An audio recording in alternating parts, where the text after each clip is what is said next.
ನಾ ಕೈ ಬಿಡೆನು, ನಾ ಕೈ ಬಿಡೆನು, ಆ ಮಾತು ಹೇಳಿದ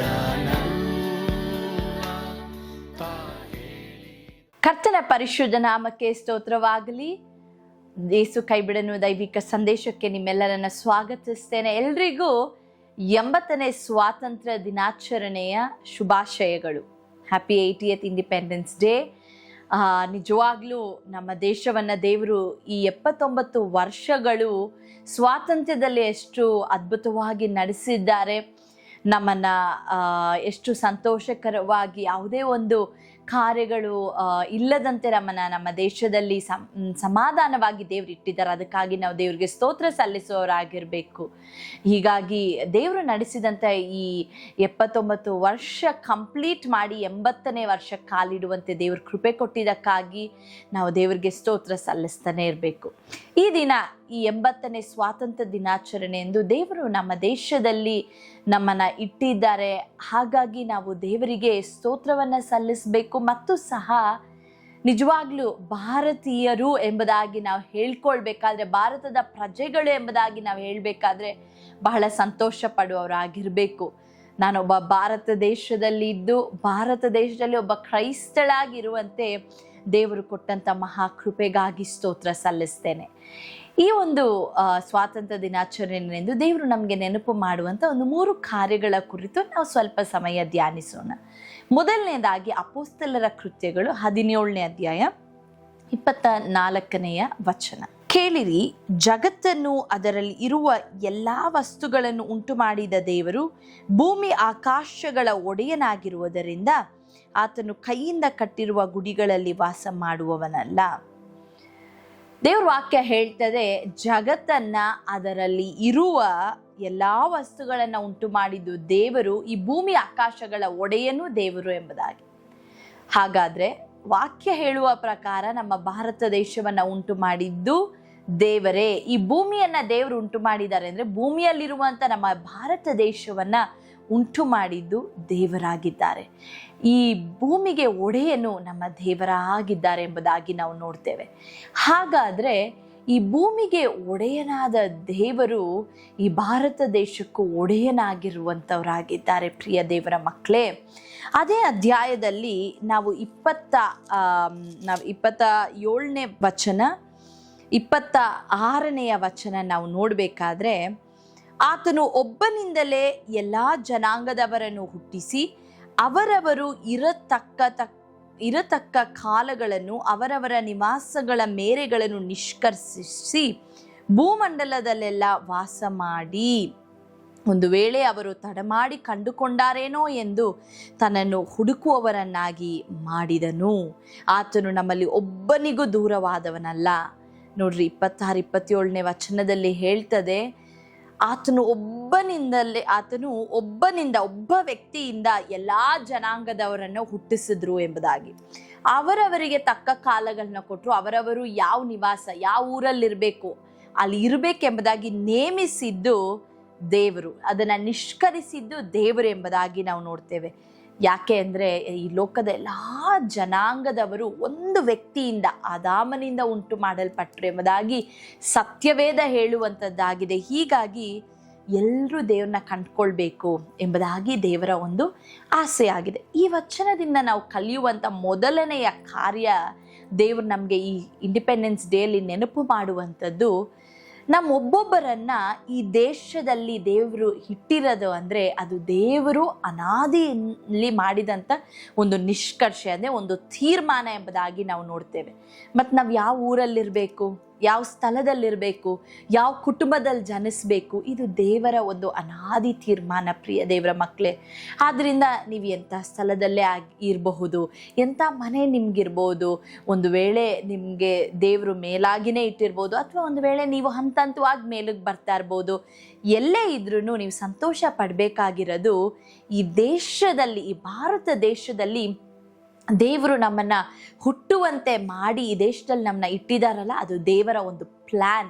ಹೀಗಾಗಿ ನಾವು ಸಂತೋಷ ಪಡಬೇಕು. ನಾನು ಭಾರತ ದೇಶದಲ್ಲಿದ್ದೇನೆ, ಭಾರತದ ಪ್ರಜೆ ಆಗಿದ್ದೇನೆ. ಇವತ್ತು ಈ ಬೆಂಗಳೂರು ಪಟ್ಟಣವನ್ನು ದೇವ್ರು ನನಗೆ ಕೊಟ್ಟಿದ್ದಾರೆ, ಅಥವಾ ನೀವು ಯಾವ ಪಟ್ಟಣದಲ್ಲಿದ್ದೀರೋ ನನಗೆ ಗೊತ್ತಿಲ್ಲ, ಆ ಪಟ್ಟಣದಲ್ಲಿ ನೀವಿರೋದು ಅದು ದೇವರ ಒಂದು ತೀರ್ಮಾನ. ಹೀಗಾಗಿ ಮೊದಲನೇದಾಗಿ ನಾವೆಲ್ಲರೂ ಪ್ರಾರ್ಥನೆ ಮಾಡಬೇಕು. ಪ್ರತಿ ಸಾರಿ ವಚನದ ಮೂಲಕ ದೇವ್ರ ಈ ದಿನ ನಮ್ಮ ಹತ್ರ ಏನು ಹೇಳ್ತಾ ಇದ್ದಾರೆ ಅಂದರೆ, ದೇವ್ರು ನಿಮ್ಮನ್ನ ಎಲ್ಲಿಟ್ಟಿದ್ದಾರೆ, ಯಾವ ಕುಟುಂಬದಲ್ಲಿ ಇಟ್ಟಿದ್ದಾರೆ, ಯಾವ ಸ್ಥಳದಲ್ಲಿ ಇಟ್ಟಿದ್ದಾರೆ, ಯಾರ ಕೆಳಗಡೆ ಇಟ್ಟಿದ್ದಾರೆ, ಅದೆಲ್ಲದಕ್ಕಾಗಿ ದೇವ್ರಿಗೆ ಸ್ತೋತ್ರ ಮಾಡಿ.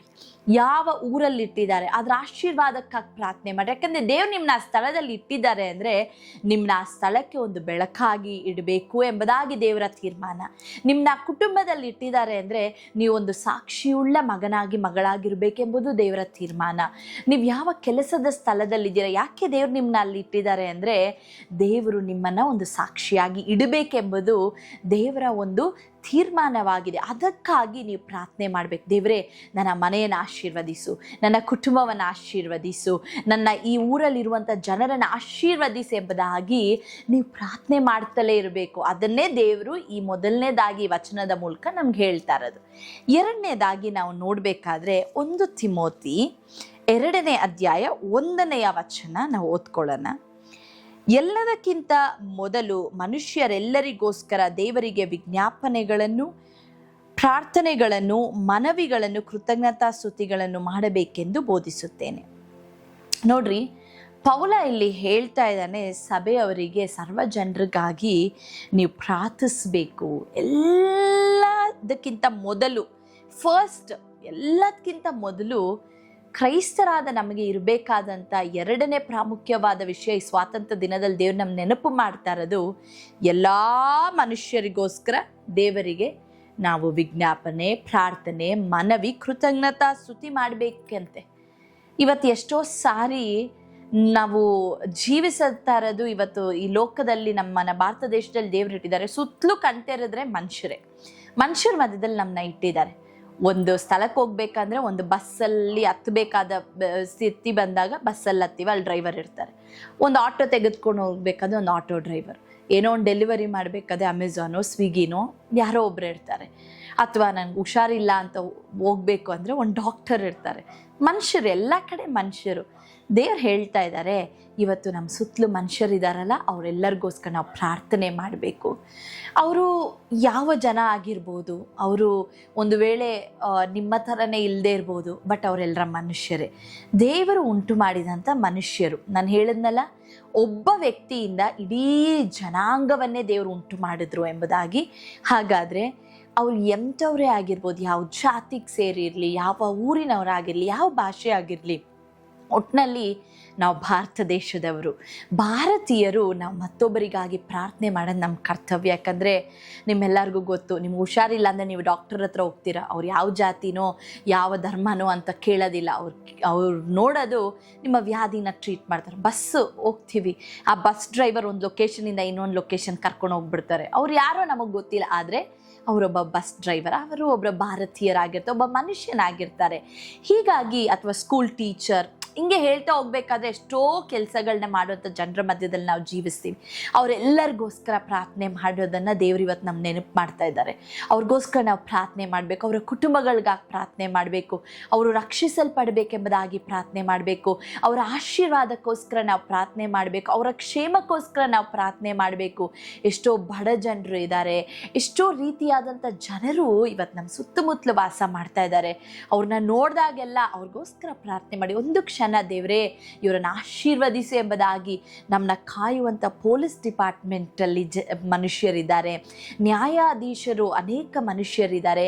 ಹೀಗಾಗಿ ಹೇಳ್ಕೊಂಡು ಹೋಗ್ಬೇಕಂದ್ರೆ ಎಷ್ಟೋ ಹುದ್ದೆಗಳಲ್ಲಿರೋದು ಎಲ್ಲ ಮನುಷ್ಯರೇ. ಅವ್ರು ಯಾರೇ ಆಗಿರಲಿ, ಅವ್ರಿಗೋಸ್ಕರ, ಅವ್ರಿಲ್ಲ ಅಂದರೆ ನಮ್ಮನ್ನ ಪ್ರೊಟೆಕ್ಟ್ ಮಾಡಲಿಕ್ಕೆ ಯಾರಾದರೂ ಇರ್ತಾ ಇದ್ರ, ಒಬ್ಬ ಸೈನಿಕ ಇಲ್ಲಾಂದರೆ ನಮ್ಮನ್ನ ದೇಶನ ಕಾಯಲಿಕ್ಕೆ ಯಾರಾದರೂ ಇರ್ತಾ ಇದ್ರ. ಹೀಗಾಗಿ ಎಲ್ಲ ಮನುಷ್ಯರಿಗೋಸ್ಕರ ನಾವು ಪ್ರಾರ್ಥನೆ ಮಾಡಬೇಕು. ಅದು 2ನೇ ಇಂಪಾರ್ಟೆಂಟ್ ಕಾರ್ಯ. 3ನೇದಾಗಿ, ಕಡೆಯದಾಗಿ, ಇದೇ 1 ತಿಮೋತಿ 2ನೇ ಅಧ್ಯಾಯ 2ನೇ ವಚನ. ನಮಗೆ ಸುಖ ಸಮಾಧಾನಗಳು ಉಂಟಾಗಿ ನಾವು ಪೂರ್ಣ ಭಕ್ತಿಯಿಂದಲೂ ಗೌರವದಿಂದಲೂ ಕಾಲಕ್ಷೇಪ ಮಾಡುವಂತೆ ಅರಸುಗಳಿಗಾಗಿಯೂ ಎಲ್ಲ ಅಧಿಕಾರಿಗಳಿಗಾಗಿಯೂ ವಿಜ್ಞಾಪನೆಗಳನ್ನ ಮಾಡಬೇಕು. ಪ್ರಿಯ ದೇವರ ಮಕ್ಕಳೇ, ನಿಮಗೆ ಸುಖ ಸಮಾಧಾನ ಇರಬೇಕಾ? ನೀವು ಸುಖವಾಗಿರ್ಬೇಕಾ? ನೀವು ಸಮಾಧಾನವಾಗಿರ್ಬೇಕಾ? ಹಾಗಾದರೆ ದೇವ್ರ ವಾಕ್ಯ ಹೇಳ್ತದೆ, ನಾವು ಪೂರ್ಣ ಭಕ್ತಿಯಿಂದಲೂ ಗೌರವದಿಂದಲೂ ನಾವು ಈ ದೇಶದಲ್ಲಿ ವಾಸ ಮಾಡಬೇಕಾದ್ರೆ ನಮ್ಮ ಅರಸುಗಳಿಗಾಗಿಯೂ ಮತ್ತು ಎಲ್ಲ ಅಧಿಕಾರಿಗಳಿಗಾಗಿಯೂ ನಾವು ಪ್ರಾರ್ಥನೆ ಮಾಡಬೇಕು ಎಂಬುದಾಗಿ. ಇವತ್ತು ನಮ್ಮ ದೇಶದಲ್ಲಿ ಎಷ್ಟು ಅರಸುಗಳು ಮತ್ತು ನಾಯಕರುಗಳನ್ನ ದೇವರು ನೇಮಿಸಿದ್ದಾರೆ. ಅವರೆಲ್ಲರೂ ಒಂದು ಒಳ್ಳೆ ಪೊಸಿಷನಲ್ಲಿದ್ದಾರೆ. ಅವ್ರ ದೇಶ ಸರಿಯಾದ ರೀತಿಯಲ್ಲಿ ಆಳಿದ್ರೇ ನಮ್ಮ ದೇಶದಲ್ಲಿ ಸುಖ ಸಮಾಧಾನ ಇರುತ್ತೆ. ನಾವು ಸುಖವಾಗಿರ್ಬೇಕಾ? ಭಾರತೀಯರಾದ ನಾವು ಸಮಾಧಾನದಿಂದಿರಬೇಕಾ? ಹಾಗಾದರೆ ಕ್ರೈಸ್ತರಾದ ನಮಗೆ ದೇವ್ರು ಕೊಟ್ಟಿರೋಂಥ ಒಂದು ಜವಾಬ್ದಾರಿ, ನಾವು ಪ್ರಾರ್ಥನೆ ಮಾಡಬೇಕು ಅವ್ರಿಗಾಗಿ ನಾವು ಪ್ರಾರ್ಥನೆ ಮಾಡಿದಾಗ ದೇವರು ಅವ್ರಿಗೆ ಈ ದೇಶವನ್ನು ನಡೆಸಲಿಕ್ಕೆ ಬೇಕಾದಂಥ ಜ್ಞಾನ ಕೊಡ್ತಾರೆ, ಅವ್ರಿಗೆ ಬೇಕಾದಂಥ ಸಮಾಧಾನ ಕೊಡ್ತಾರೆ, ರಕ್ಷಣೆ ಕೊಡ್ತಾರೆ. ಇದರ ಮುಖಾಂತರವಾಗಿ ನಾವೆಲ್ಲರೂ ಸುಖ ಸಮಾಧಾನದಿಂದ, ನಮ್ಮ ದೇಶನೇ ಸುಖ ಸಮಾಧಾನದಿಂದ ಇರಬಹುದು. ಅದನ್ನೇ ದೇವರು ಇವತ್ತು ನೆನಪು ಮಾಡ್ತಾ ಇರೋದು. ಇವತ್ತು ಎಷ್ಟೋ ಅಧಿಕಾರಿಗಳ ಕುಟುಂಬಗಳು ಕಷ್ಟಪಡ್ತಾ ಇದೆ. ಅವರ ಜೀವಿತದಲ್ಲಿ ಅವ್ರಿಗೂ ವ್ಯಾಧಿ ಇದೆ. ಅವರು ನಾಯಕರಾಗಿದ್ದಾರೆ ಎಂಬುದಾಗಿ ಹೇಳೋದಾದರೆ, ಅವ್ರು ಚೆನ್ನಾಗಿದ್ದಾರೆ ಎಂಬುದಾಗಿ ನಾವು ಹೊರಗಿಂದ ನಾವು ನೋಡ್ತೀವಿ. ಆದರೆ ಅವ್ರೊಳಗಡೆ ಅವ್ರಿಗೆ ಏನು ಅಸಮಾಧಾನ ಇದೆ, ಏನು ಕಷ್ಟ ಅವ್ರು ಹಾದೋಗ್ತಿದ್ದಾರೆ ನಮಗೆ ಗೊತ್ತಿಲ್ಲ. ದೇವ್ರ ವಾಕ್ಯ ನಮ್ಗೆ ಹೇಳ್ತದೆ, ನಮ್ಮ ನಾಯಕರುಗಳಿಗಾಗಿ, ಅರಸುಗಳಿಗಾಗಿ ನಾವು ಪ್ರಾರ್ಥನೆ ಮಾಡಬೇಕು.